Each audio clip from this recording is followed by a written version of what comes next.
Aleluia. Glória a Deus. Salve a todos com a paz do Senhor Jesus. Amém? É bom estar novamente aqui com vocês. Passou-se uma semana e eu vou dizer para vocês, essa é a última semana do mês 9 e nós já estamos entrando no mês 10 e vai entrando no mês 10, vai faltar 2 meses para acabar o ano e a gente para e pensa, o tempo voa, só que o tempo voa não só para mim, voa para todos nós juntos.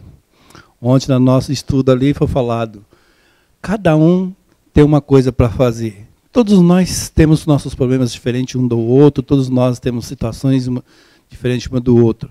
Mas tem uma coisa que nós temos iguais, a mesma quantidade de hora, 24 horas. Né? Então, o tempo nosso está passando rápido.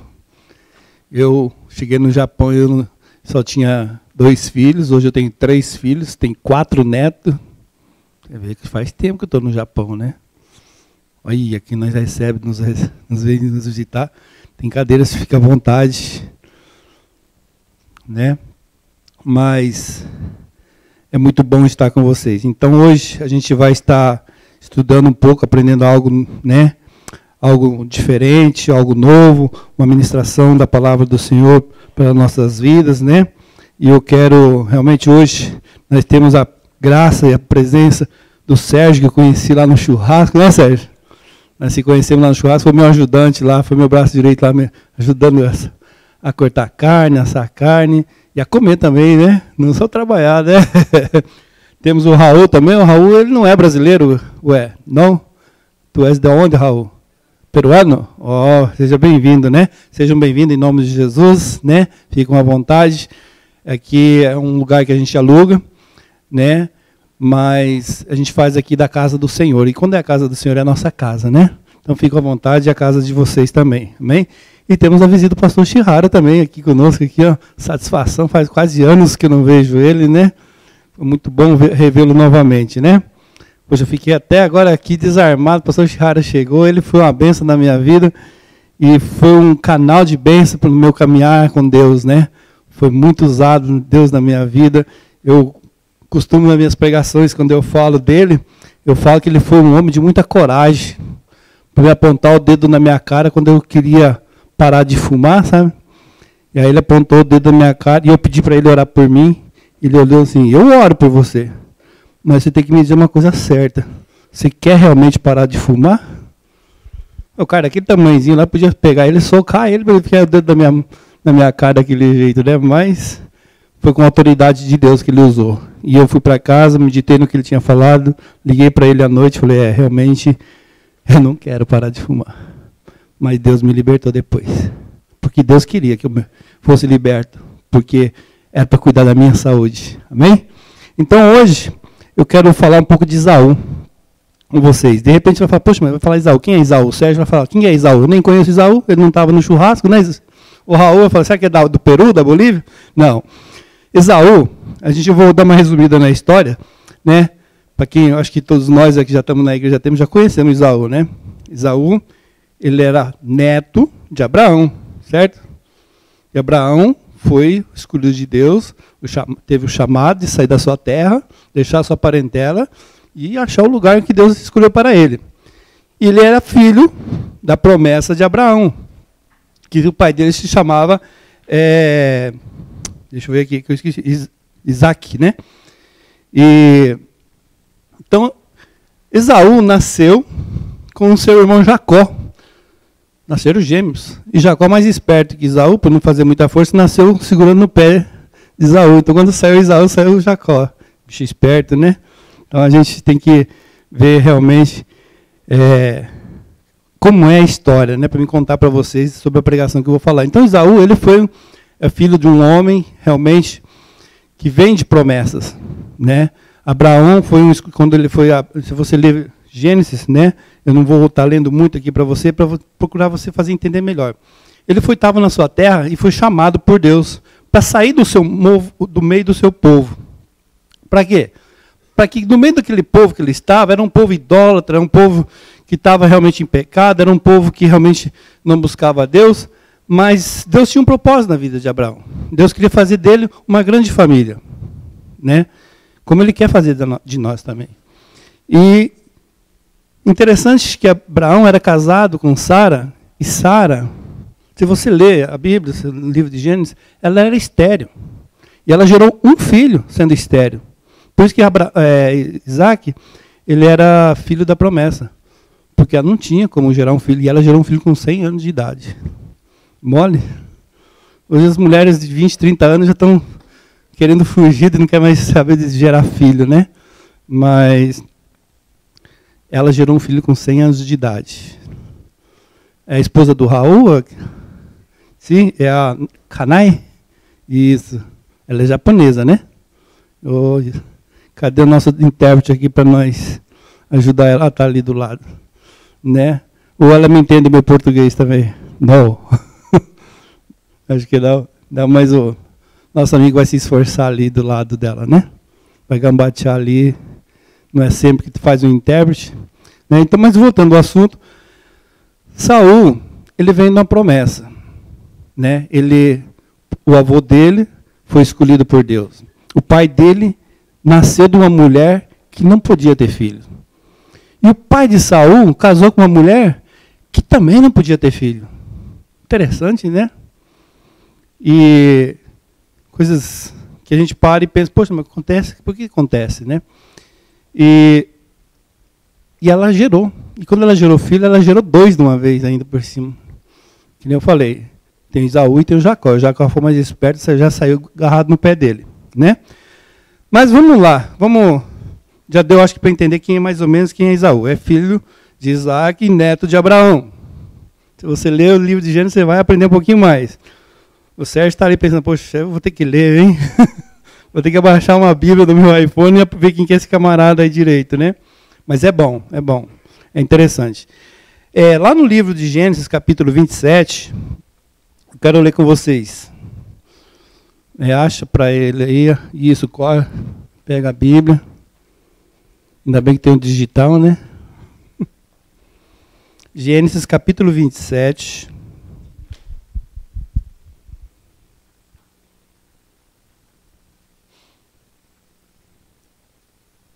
Amém? Todos encontraram? Daí Job, Thaís? Daí Job? Vamos ler 4 capítulos. Não vou ler todo ele, na verdade a gente ia ler todo ele, mas vamos ler 4 capítulos, né, para a gente poder entrar na mensagem. Diz assim, 27, capítulo 1 em diante. E disse-lhe o pai, quando Isaac já estava velho, e se lhe enfraqueciam os olhos, de maneira que não podia ver, chamou Esaú, seu filho mais velho, e disse-lhe, meu filho. E ele respondeu, eis-me aqui. E disse-lhe o pai, eis que agora estou velho, e não sei o dia da minha morte. Toma, pois, as tuas armas, a tua aljava e o teu arco, e sai ao campo, e apanha para mim alguma caça. E faze-me um guisado saboroso, como eu gosto, e traze-me para que eu coma, a fim que a minha alma te abençoe antes que eu morra. Amém? Vamos até aqui. Eu estava falando de Esaú. Esaú, você viu que ele é um caçador. Se você prestou atenção na leitura, ele era um caçador. E uma certa vez, voltando um pouquinho para você conhecer melhor ele foi caçar, voltando da sua casa, ele estava muito fome, com muita fome, muito cansado. E ele chegou na tenda do seu irmão Jacó. Jacó é esperto desde quando ele nasceu, hein? Presta atenção, hein?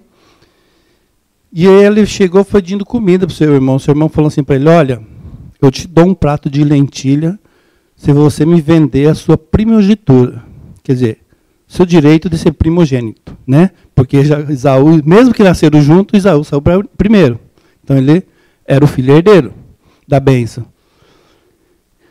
Esaú estava com fome, estava morrendo. Morrendo entre aspas, acho que ele não ia morrer de fome, porque, né? Mas a fraqueza dele era grande. E ele vendeu, falou, não, tudo bem. Se for por causa disso, eu não te dou, né? E ele se entregou. Então, a gente vê que Esaú, ele era um cara assim que, realmente, eu lendo essa parte da Bíblia, quando eu comecei a andar nos caminhos de Deus, eu me identifiquei em algumas coisas nisso tudo, na história de Esaú. Por quê? Porque ele era um homem carnal. Ele não era um homem que buscava a Deus. Esaú ele não era um homem assim, que era um homem assim, para falar para você, temente a Deus que nem seu pai e seu avô. Ele era muito carnal, né? E ele tinha alguns privilégios. Só que ele não sabia dar valor nos seus privilégios. Sabe? E um dos privilégios que ele tinha, né? Ele é privilegiado porque ele nasceu de um pai e de uma mãe que temia Deus. Interessante. Aí eu não posso dizer todos nós, de repente você nasceu num lar que ninguém cria em Deus. Eu nasci num lar que meu pai não acreditava em Deus, até hoje. A minha mãe era uma católica que as atitudes dela não levavam a dizer para mim que era algo que ela temia Deus. Entendeu? Então eu nasci num lar que veio num lar perdido. Eu não tive esse privilégio. Né? Minha mãe era o segundo casamento do meu pai. Meu pai teve outro casamento depois dela, que separou. Então era um lar destroçado, onde vivia brigas, traições, bebidas. Né? Eu com 2 anos de idade, meu pai molhava a minha chupetinha ali no copinho de pinga e me botava na minha boca. Aí eu cresci bebendo cachaça por quê? Com 2 anos de idade já achava aquilo bom? Imagina só. Né? Então, um privilégio que ele teve que eu não tive. Por isso que eu falo que algumas coisas eu me comparo e me vejo, poxa, eu queria ter tido isso. Se eu tivesse um lar com meu pai ou com a minha mãe que cresce em Deus, que acreditasse que Deus existia, que acreditasse que Deus podia fazer milagres nas nossas vidas, seria diferente.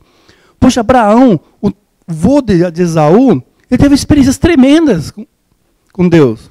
Ele ouviu a voz de Deus. Ele saiu, ele viu milagres acontecer. O pai dele não foi diferente. E o que leva ele a fazer ao contrário? Por isso que muitas vezes a gente fala assim, a gente acusa, é filho de pastor, porque tem que seguir os passos do pastor. Não. Nem todo filho de pastor vai seguir passos de pastor. Nós desejamos, acredito que todo pai deseja que o filho cresça e siga seus passos. Pelo menos pelo lado bom. Né? A gente quer, né? Um outro privilégio, ele se criou num lar que realmente era piedoso naquela época, né? Abraão era um cara que tinha compaixão, Abraão era um cara, seu avô, né? Seu pai também, que ajudava as outras pessoas, que sabia como trabalhar com seus funcionários, seus empregados, seus escravos na época, né? Ele era um homem com compaixão. Ele não se ponhava acima dos outros, né? Então ele tinha esse privilégio. E tinha o privilégio de ser o primeiro filho, o herdeiro natural da promessa. Aí chegou o herdeiro lá, ó. O herdeiro do Raul chegou. Amém. Né? Então, como eu falei para você, ele era o primeiro filho. Ele tinha direito. E eu, no meu lar que eu nasci, como a minha mãe era a segunda esposa do meu pai, já tinha 5 irmãos para trás de mim. Eu seria o primeiro da minha mãe. Mas a minha mãe não tinha nada. Né? Meu pai tinha. Meu pai foi um homem bem de vida. Né? Mas ele não soube aproveitar. É outra história, né? Mas ele tinha o direito à promessa, da primogenitura. Mas se você lembra que eu estava contando a historinha ali atrás, agora há pouco, para você conhecer Esaú, ele entregou isso para o seu irmão. Ele vendeu por causa de um prato de comida. Né? E eu não tinha para ninguém, nem para comprar e nem para vender. Eu não era o primeiro, não era o único. Tinha uma galera, depois de mim ainda nasceu mais uns outros lá.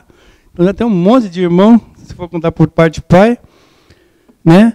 Mas ele tinha uma promessa. Então, são 3 exemplos que eu quero mostrar para você que ele tinha privilégios. De repente você poxa, eu não tinha esses privilégios também.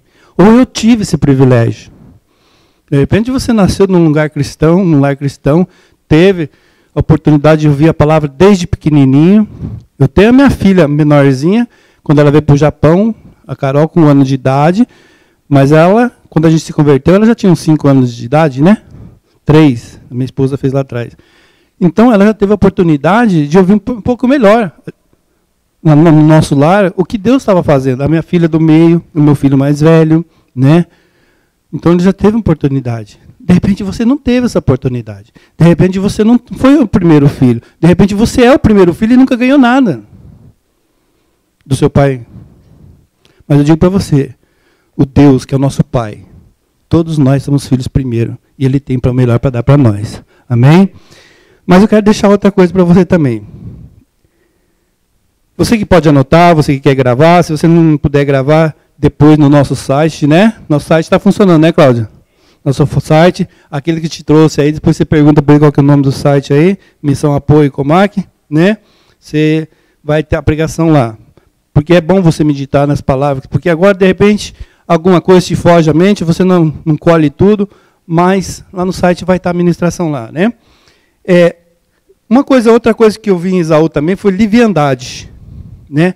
Esaú, como eu estava falando desse, ele não viveu para Deus, mas para seus próprios prazeres. Esaú foi um homem que ele não teve só uma esposa.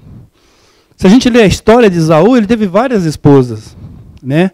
E ele gostava de caçar, acho que eu adoro pescar, mas eu acho que ele gostava mais do que eu de caçar, porque o cara vivia caçando. Diz que a história conta, a Bíblia conta que ele era forte. Eu imagino, porque eu fui caçar algumas vezes no Mato Grosso, eu lembro que a gente matou no xixi, como fala em português agora, fugiu da cabeça. Javali. Javali, fugiu da cabeça agora. Né? Eu fui lá pegar o javali, botar nas costas, mano, era quilômetros para andar no meio daquele mato, eu já estava largando o bicho para trás. Falei, você está louco, não quero caçar esse trem mais não. Fomos uma outra vez, aí matou o chicá, como que é o alce, não é alce, é o viado lá que a gente fala, não, tem outro nome, né? Não, mas tem um outro nome, não tem? Mas é viado, vamos lá. É uma palavra feia, mas é viado. E a caminhoneta estava 1 quilômetro longe, assim, para ele levar aquele bichinho lá nas costas. Lá a gente em 4 estava morrendo a 1 quilômetro.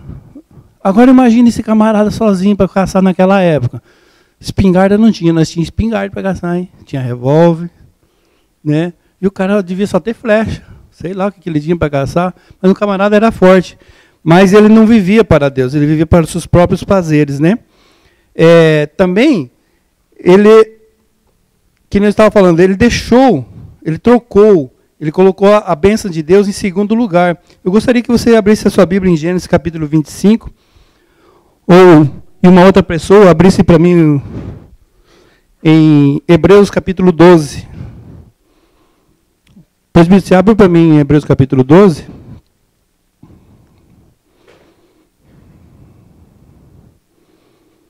Gênesis 25, 32.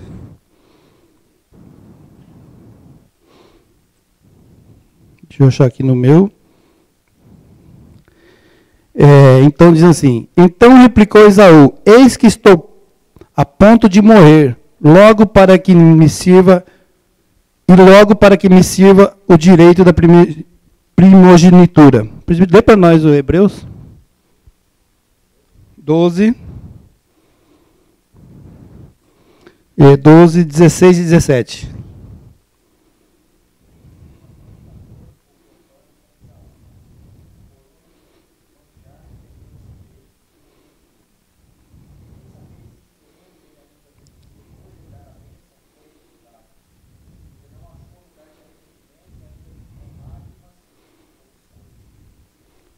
É o que eu estava falando antes. Ele foi caçar, voltou e, com fome, ele trocou. Ele não deu valor naquilo que ele tinha. Sabe, eu fico me perguntando, quantas vezes a gente tem dado valor naquilo que Deus tem feito para nós? Sabe, Deus tem feito coisas maravilhas na minha vida, sabe? E às vezes eu paro e penso, quão grande eu estou agradecendo a Deus? De qual maneira que eu estou realmente agradecendo a Deus pelo aquilo que Ele tem feito na minha vida? Sabe, Deus pode fazer na vida de um homem aquilo que ninguém pode. Sabe? É que nem eu comecei a comentar que o pastor Shihara falou, eu oro por você se você realmente desejar, se você realmente quer. E eu não queria. E Deus não obriga ninguém a fazer nada. Deus não obriga. Ele ia orar por mim, ia ser mais um que ia ter orado por mim e eu não ia parar de fumar. Mas do momento que um dia que eu falei, Deus, eu quero realmente, eu preciso parar de fumar. Não para agradar o meu pastor, ou a minha esposa, ou a minha filhinha pequenininha, que sempre falava, pai, cigarro é fedido, Jesus não gosta de cigarro, né? Mas era pela minha saúde. E o dia que eu decidi isso, coloquei isso no meu coração, Deus me libertou. E novamente veio uma mulher baixinha, pequenininha, e olhou nos meus olhos, apontou o dedo no meu nariz, e falou, Deus quer te libertar hoje. E Ele me libertou.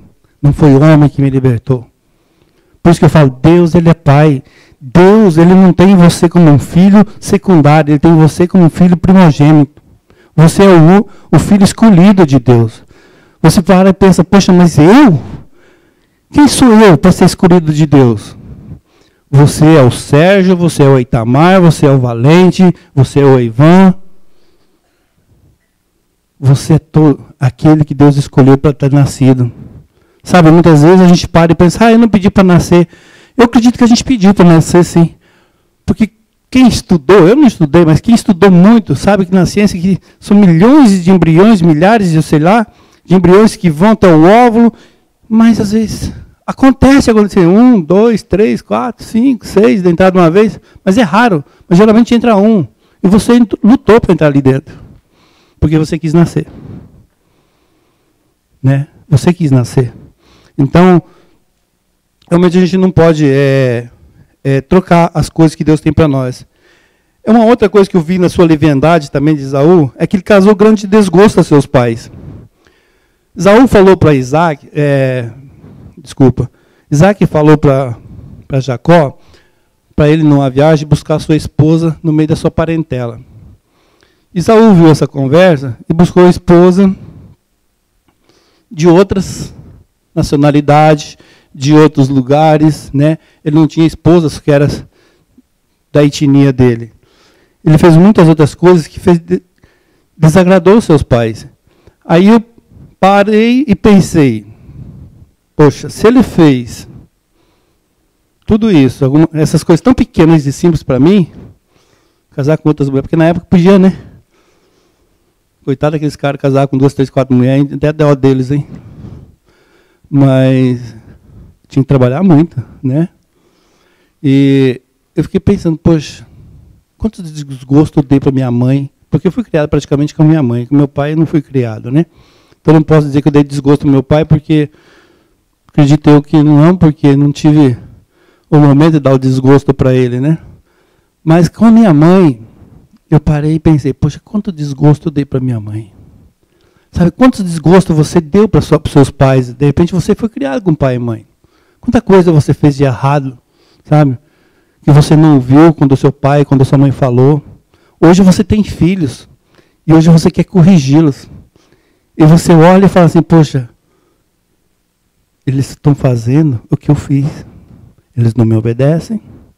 Estão trazendo desgosto para mim da mesma maneira. E eu comecei a trazer, sabe?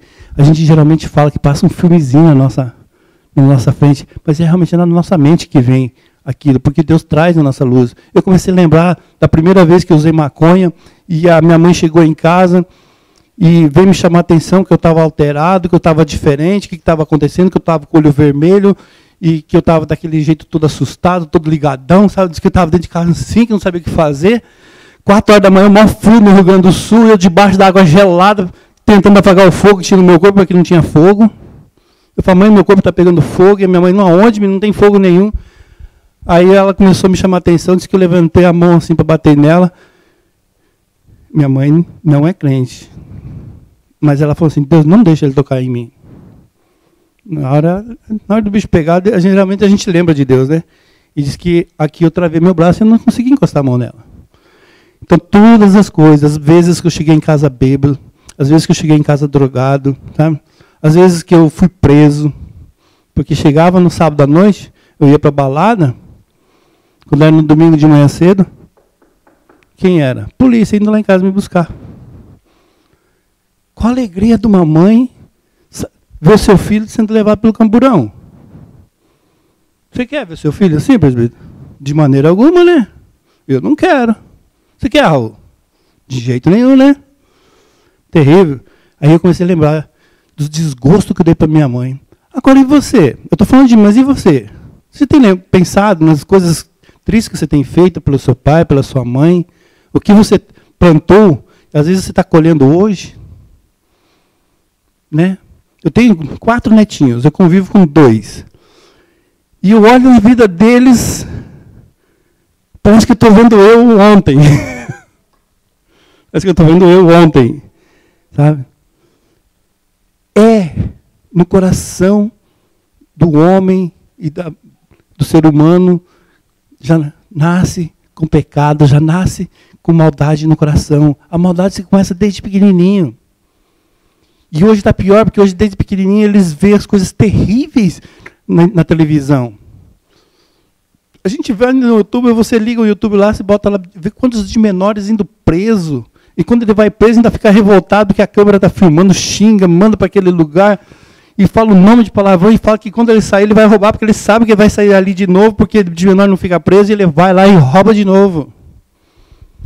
Sabe? Quanta tristeza, quanta dor nós trouxemos para nossos pais. Nós estamos aqui, em maioria, adultos. Quase todos nós aqui já somos casados, algumas exceções aqui. Né? Mas pare e pense, você que é jovem. Não colha amanhã o que você vai estar plantando hoje. Planta coisas boas. Sabe? Plante coisas boas. Vocês são novos, tem chance ainda. Porque a gente não pode trazer essa tristeza, esse desgosto para um pai e para uma mãe. Porque um pai e uma mãe, eles se desdobram para fazer o melhor para nós. Sabe, eu trabalhei muito, dia e noite e dia, sábado, domingo, porque eu queria o melhor para os meus filhos. Agora é triste quando um filho vira as costas para um pai e rejeita tudo aquilo que o pai lhe dá. Né? Então, a minha mãe também não foi diferente. Ela batalhou. E eu bebia, eu fumava. O dia que ela me dava para mim, a gente não era rico, porque meu pai largou nós na mão. E a gente passou por necessidade. Mas às vezes o dinheirinho que ela me dava, ela sempre arrumava um jeitinho de me arrumar um dinheirinho. E até uma coisa, minha mãe nunca se prostituiu para me arrumar dinheiro. Minha mãe foi uma mulher trabalhadora. Minha mãe foi uma mulher que realmente ela ralou. Ela foi enfermeira, ela foi massagista, mas nunca deixou faltar o pão dentro da minha casa. A gente tinha aquele perrengue, faltavam coisas poucas. Às vezes não tinha carne todo dia que eu estava acostumado. Mas tinha alguns grãozinhos de carne moída no final de semana. Mas ela batalhou. Mas eu trouxe desgosto para ela. Da mesma maneira que Saul trouxe. Tá? Então a gente tem que realmente parar e pensar. Deus, hoje a gente fala que Deus é nosso Pai. E quantos desgostos a gente dá para Deus hoje? Quantos de nós hoje não vivemos, às vezes dentro da igreja, ou fora da igreja, independente, não colocando crente e não crente, mas como ser humano, fazendo coisas erradas. Roubando, matando, traindo os nossos cônjuges, tá? Amaldiçoando a vida das outras pessoas, falando mal, né? Criticando, caçando encrenca, briga. Né? Quantas de nós hoje a gente não tem desagradado a Deus? Às vezes Deus, ele só pede assim, poxa, Ele quer tão pouco de nós, Ele quer só nosso coração. Para quê? Para que quando a gente entrega o nosso coração para Ele, a gente possa ser um instrumento para alcançar outras pessoas. O nosso intuito daquele churrasco aquela vez não foi encher a barriga das pessoas, foi mostrar o amor de Deus para com aquelas pessoas. O nosso intuito é mostrar o amor de Deus para essa nação. Né? O nosso intuito é mostrar o amor de Deus para a nação do Raul. Lá no Raul, hoje, lá no Peru, nós temos missão apoio também. Não tem lá, o Roberto? 4 igrejas no Peru, nós já temos missão apoio lá também. Ó. E se Deus quiser, vai crescer muito mais. Alcançarmos vidas. É isso que Deus quer de nós. Que nós entregamos o nosso coração para Ele, para que Ele use as nossas vidas para alcançar outras. E quantos de nós, às vezes, não está trazendo um desgosto no coração de Deus e deixamos de falar do amor de Deus para muitas pessoas, né? Às vezes é porque tem que falar em japonês, é complicado. Tem um peruano que tem que entender o português, é complicado. Tem a irmã que é boa, tem que entender o português, que é complicado. Mas está entendendo, né? Mas graças a Deus, né? Outra coisa também, eu vejo em Saul, que ele era um cara assim meio como que eu vou dizer, lerdo, sabe? Ele despertou muito tarde, né? Ele despertou muito tarde quando ele viu realmente que o que ele tinha perdido, né? Ele tinha perdido a bênção que ele perdeu, né? Ele não correu atrás antes. Lá no livro de Gênesis, capítulo 27, que você abriu, no versículo 33, diz assim, eu vou ler para adiantar, né? Então estremeceu Isaac de um estremecimento muito grande e disse, quem, pois, é aquele que apanhou a caça e me trouxe? Eu comi tudo antes que tu viesse, e eu abençoei e ele será bendito. Você vê Jacó, que nem eu falei antes, ele nasceu grudado no pé. Jacó era esperto, ele é ligeiro, ele foi rápido, Saul foi muito devagar. Sabe? Por quê? Porque ele não buscava o que era certo, ele não fazia o que era para ser feito. Ele realmente, ele fazia os seus deleites, as suas vontades, né? Ele era lerdo para mim, né?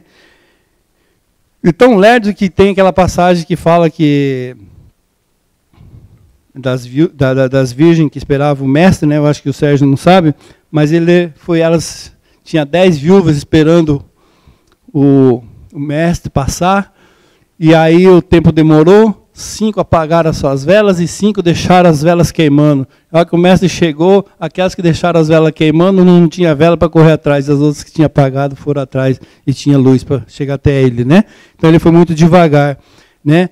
E seu arrependimento também era falso. Ele é um cara que realmente, o arrependimento dele, ele não teve arrependimento dos seus erros, ele não teve arrependimento porque ele quis matar o coitado do Jacó.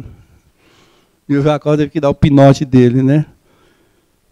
Mas eu quero falar em arrependimento, não na situação de Esaú. Esaú, ele fez algo muito errado, muito feio, né? Desejar a morte do próprio irmão. Mas e eu e você? Será que a gente se arrepende quando a gente comete alguma coisa errada? Quando a gente briga lá na nossa fábrica, às vezes é complicado dentro de uma fábrica. Às vezes é complicado dentro do nosso próprio lar também. Será que realmente a gente se arrepende quando a gente traz desgosto a nossos pais? Sabe? Será que a gente realmente se arrepende de quando pecamos? Né? Pecado, gente. O Raul e o Sérgio, pecado para Deus, Raul e Sérgio, eles já sabem, e eu já canso de falar aqui, não existe tamanho. Esse pecado, a traição conjugal é maior do que eu pegar o picolé do menino e roubar. Não. Esse pecado, o tamanho para Deus é o mesmo. Pecado diante de Deus não existe tamanho. E quando a gente peca com Deus, será que realmente a gente vai ter Deus, se arrepende? Sinceramente, pede perdão. Sabe? Às vezes a gente deixa de vir na casa do Senhor por preguiça. Ah, não vou lá. Não gosto do presbítero quando ele prega, quando ele está dirigindo o culto. Ou porque ele só tem os olhos azuis e eu não tenho. Ou porque ele é mais bonito que todos nós e só ele é bonito. Será que a gente se arrepende? Sabe, o arrependimento em nossos corações tem que ser o nosso dia a dia. Eu e a minha esposa, a gente sofreu muito, o pastor Chihara sabe. Ele acompanhou uma boa época da nossa conversão. E a gente se converteu porque a gente entrou, sabe, pelo caminho estreito. E no caminho estreito, a gente vai passando e Deus vai lapidando.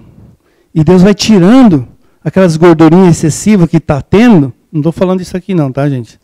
Mas daquelas coisas excessivas que nós temos.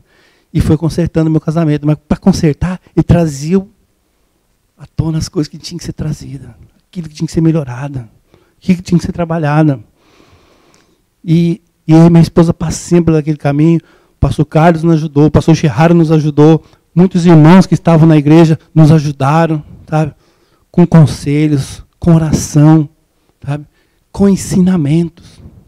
Nós terminamos ontem o Deus Provedor. Né? Quem começou e não terminou, perdeu. Mas quem começou e terminou, só ganhou, porque aprendeu mais. Né? E logo a gente vai estar começando de novo, se Deus quiser, em nome de Jesus. Mas eu e a minha esposa tivemos que passar por um caminho e sermos tratados e moldados, porque Jesus queria mudar o nosso caráter. E hoje eu e ela podemos olhar nos olhos um do outro e dizer, eu te amo. Me perdoa. Sabe, olhar no olho da pessoa e falar assim, eu te amo, me perdoa. Às vezes é difícil, sabe, Sérgio? Às vezes é difícil. É complicado, porque você pedir perdão por uma coisa que você não fez, mas só porque você guardou uma mágoa, porque às vezes ela deixou, a roupa não botou lá no que você queria que colocasse, e você ficou magoado com ela, temos que pedir perdão. Sabe? A gente tem que pedir perdão, tem que se arrepender. E o melhor lugar que a gente tem que ser tratado é o nosso casamento, dentro do nosso lar, com nossos pais, com a nossa família, com nossos irmãos dentro da igreja.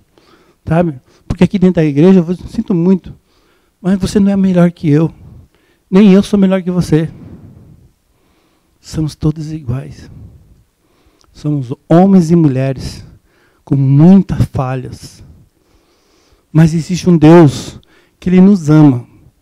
E Ele quer nos perdoar de nossos pecados. Você hoje pode falar assim, poxa, mas que Deus é esse? Meu casamento está numa corda, num fio, que nem o meu já esteve. Não, minha amada? Como o meu e da minha esposa teve uma corda por um fio. Pronto para arrebentar. De repente, não é o casamento que você está pegando. De repente é o seu trabalho. Está difícil. Ou a vida aqui no Japão. Sabe, a vida aqui no Japão às vezes é estressante. Eu tenho horas que eu me pego, poxa, eu só tenho domingo para ficar com meus irmãos. É o único momento que eu posso ter, que eu não estou fora do meu trabalho. É o único momento que eu posso ter uma comunhão. É no domingo, mas mesmo assim eu tenho que vir aqui fazer o culto das 5 às 7. Acabou o culto, vazar, embora, que eu ainda tenho uma hora de viagem para ir embora. E acabo nem tendo uma comunhão. Sabe? Mas Deus, Ele quer realmente mudar a nossa vida. Ele quer mudar seu casamento, Ele quer mudar a sua vida, Ele quer mudar seu relacionamento pessoal, Ele quer mudar o seu caráter. Né? Deus, Ele quer fazer algo novo nas nossas vidas. E Ele pode fazer algo novo na minha e na sua vida.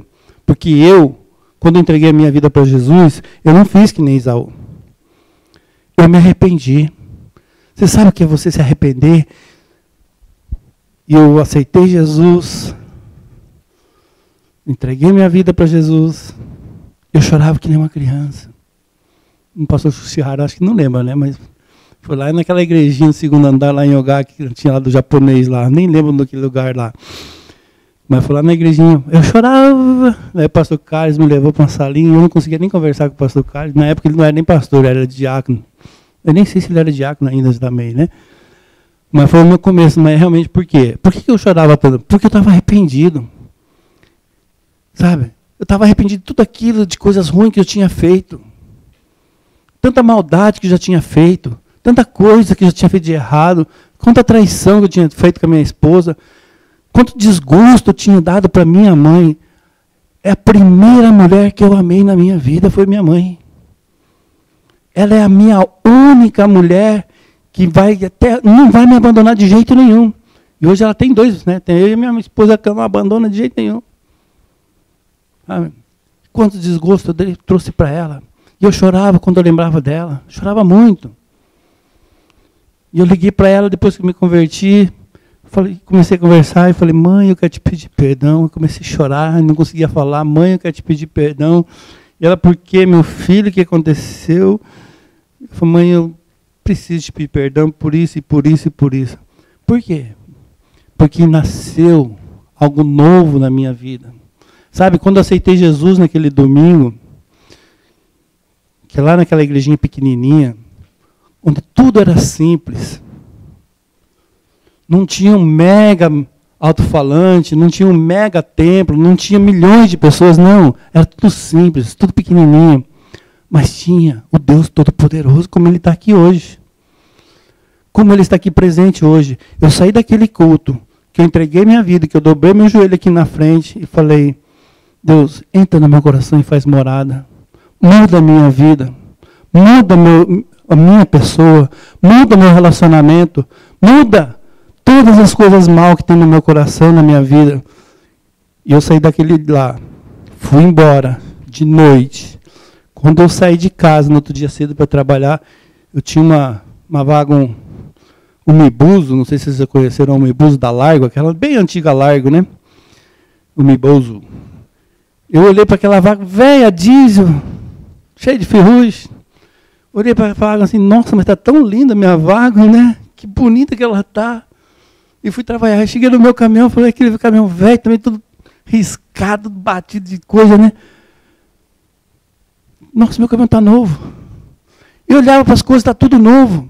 E eu não estava entendendo, presbítero. Eu falei, o que está acontecendo comigo? Né? Acabei o serviço do dia, cheguei no escritório, que eu trabalhava com andaime, né? Como fala? Construção civil. Eu cheguei no escritório para dar o relatório do dia, pegar o relatório do outro dia. A primeira pessoa que eu entro no escritório, olhou para a minha cara e falou, nossa, Itamar, você está diferente. Eu falei, por quê? Você está carui, você está... Carui, né? Está brilhante, você parece que está mais novo, né? E eu não entendia, porque eu tinha confessado Jesus no domingo, na segunda-feira eu estava acontecendo tudo isso e eu não sabia o que era. Aí eu cheguei em casa, comento com a Marina tudo que aconteceu comigo durante o dia. Aí o irmão dela falou para mim, Itamar, isso é Deus. É Jesus que está te mostrando para você que a sua vida é nova. Você é uma nova criatura. E Deus muda o ser humano. Até o carro velho você vê ele novo. Até o carro velho você vê ele novo. Então, realmente Jesus ele quer mudar as nossas vidas. Esse é o verdadeiro Pai. Ele não te abandona nunca. Nunca. Eu posso, que nem eu estou desejando, no final do ano ir embora. Se Deus assim me permitir, eu vou deixar minha filha com o meu genro, vou deixar um filho com a minha nora, vou deixar meus 4 netinhos. Eu posso abandonar eles aqui e ir embora para o Brasil, porque eu tenho uma outra filha no Brasil. Mas Deus não vai abandonar eles. E Deus não vai me abandonar porque eu vou estar no Brasil. Ele é o único que anda conosco 24 horas por dia. É o que nos cuida. E toda vez que você dobrar seu joelho e falar com ele, ele vai te ouvir. Porque Deus nunca deixa de ouvir um coração arrependido. Amém? Mas agora eu gostaria que você abrisse sua Bíblia no livro de Mateus. Mateus capítulo 11. Deixa eu tomar uma água aqui.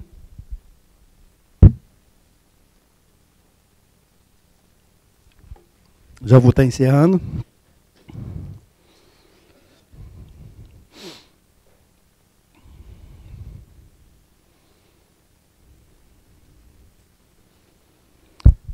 Mateus capítulo 11, versículo 28. Esse versículo, eu tive 2 chamados de Deus na minha vida. Uma, quando eu estava no Brasil, e por interesse financeiro, porque eu fui para fazer uma visita ao pastor, eu tinha uma sorveteria e ia vender sorvete na igreja dele lá. Então foi por interesse, ele me chamou para a gente conversar e eu fui assistir o culto. Só que no culto, eu vi Deus falando comigo. Porque na época eu não entendi também, né? E Deus usou essa passagem para falar comigo, lá no Brasil. Aí eu vim embora para o Japão, passou-se os anos, e novamente eu fui naquela igreja, lá em Ogaki, pequenininha, final de ano. O pastor Chihara falou, aí o pastor Chihara me dá a oportunidade para o meu cunhado, e o bicho já fala também pelos cotovelos, ele falou também, ele era pregador desde o Brasil. Aí o pastor Carlos falou, né, o pastor Chihara pregou, né? E eu lá, só olhando no relógio, o povo fala demais. Doido para sair para fora, fumar um cigarro e tomar uma cerveja. O pessoal tudo assando carne lá na casa do pessoal, que é final de ano, e eu ia comprar cerveja. E Deus, naquele dia, que o pastor Chihara estava pregando, aí como Deus é bom, hoje ele está aqui, hoje, presenciando eu pregar, do que aconteceu comigo no dia que ele pregou. E ele usou esse versículo, Mateus 11, 28, e falou, vinde a mim, todos que estáis cansados e oprimidos, que eu vos aliviarei. Tomai sobre vós o meu jugo e aprendei de mim, que sou manso e humilde de coração, e acharei descanso para as vossas almas. Porque o meu jugo é suave e o meu fardo é leve. O que Deus está falando aqui? Sabe? Ele está falando, vem até mim. Você às vezes está aqui dentro da igreja há muito tempo. Ou você está nos visitando pela primeira vez. Independente. Deus está chamando, vem até mim. Você está com problema, vem até mim. Você está com dificuldade, vem até mim. Seu relacionamento conjugal está difícil, vem até mim.